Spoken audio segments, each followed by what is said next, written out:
and I want to ask Chief Drake to come and give us an update.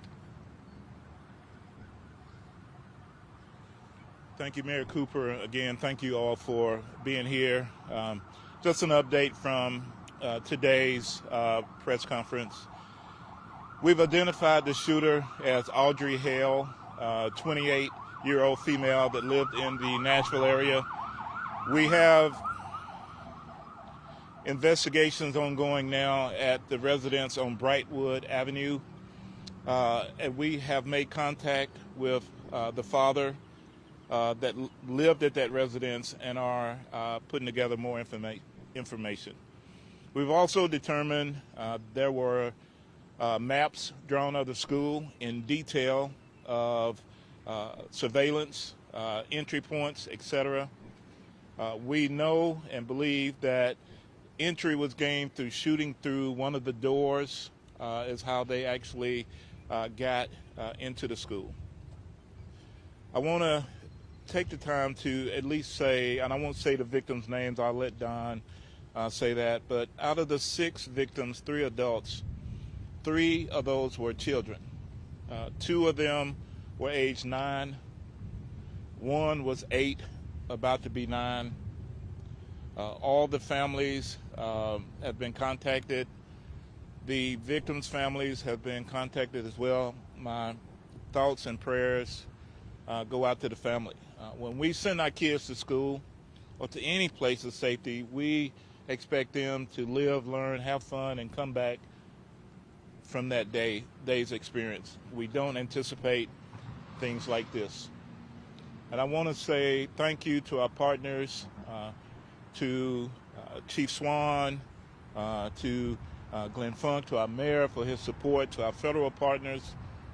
But also I want to say thank you to our first responders who got there and immediately went in and addressed the threat of someone that had multiple rounds of ammunition, prepared for a confrontation with law enforcement, prepared to do more harm than was actually done, and we were able to stop the threat, and unfortunately 6 victims. So my thoughts and prayers again, but the praise go to the men and women. As I've said before, we will not wait. I was hoping this day would never ever come here in this city, but we would never wait to make entry and to go in and to stop a threat, especially when it deals with our children. So thank you. They're not. Just me. They're not saying anything. I'm going to go over the victims' names with you now. The 3 9-year-olds who were killed: Evelyn Dieckhaus, William Kinney, Hallie Scruggs. 3 adults: Mike Hill, a custodian, age 61, Cynthia Peak, to my understanding a substitute teacher, age 61, and Katherine Koonce, age 60. As Chief Drake said, we have identified the active shooter as Audrey Elizabeth Hale, age 28. We'll take just a few questions if you have any. Don, do we believe that she was a former student at the school? Yes, we do. Chief, you want to address that? Yes, from our investigations tell us that she was a former student at the school.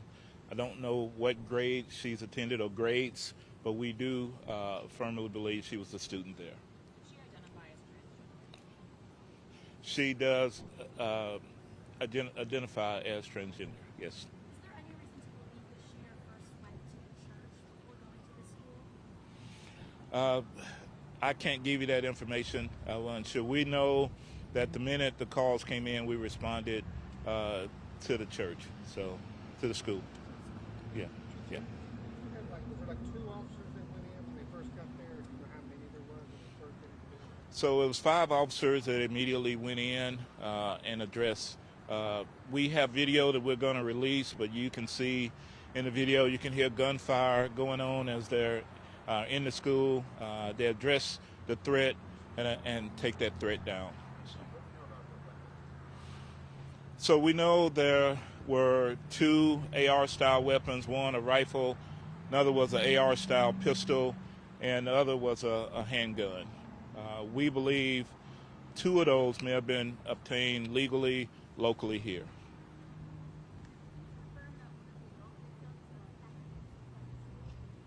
Was what?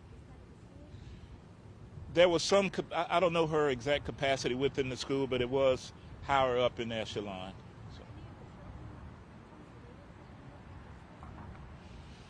So.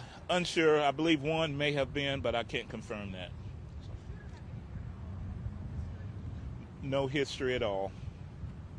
And no motive at this point? Anything discovered in the apartment or house? No, we have a manifesto. We have some writings that we're going over that pertain to this day, the actual incident. We have a map drawn out of how this was all going to take place. There's right now a theory of that we may be able to talk about later, but it's not confirmed, and so we'll put that out as soon as we can.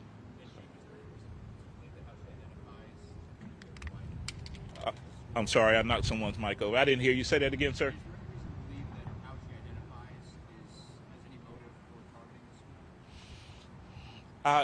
We can give you that at a later time. There is some theory to that. We're investigating all the leads, and once we know exactly, we'll let you know. So was this a targeted attack? It was. Can you identify transgender man or woman?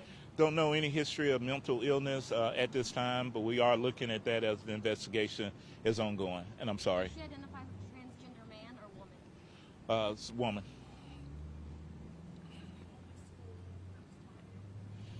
It was the only school that was targeted. There was another location that was mentioned, but because of a threat assessment by the suspect, too much security, they decided not to. And that area was here in Nashville, so we're continuing with that investigation as well.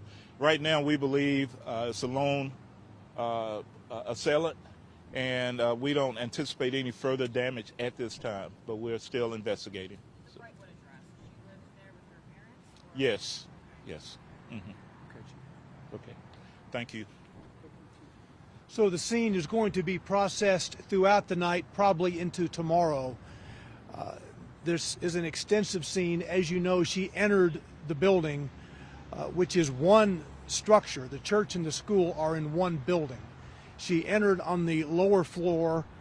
There were shots fired on the lower floor before she went to the upper level, and it was on the upper level where she was confronted by police and killed. So understand the scene processing will take place over at least 2 days, today and tomorrow. And we'll have more details for you, including the release of video, perhaps tonight, but if not tonight, certainly tomorrow. Thank you.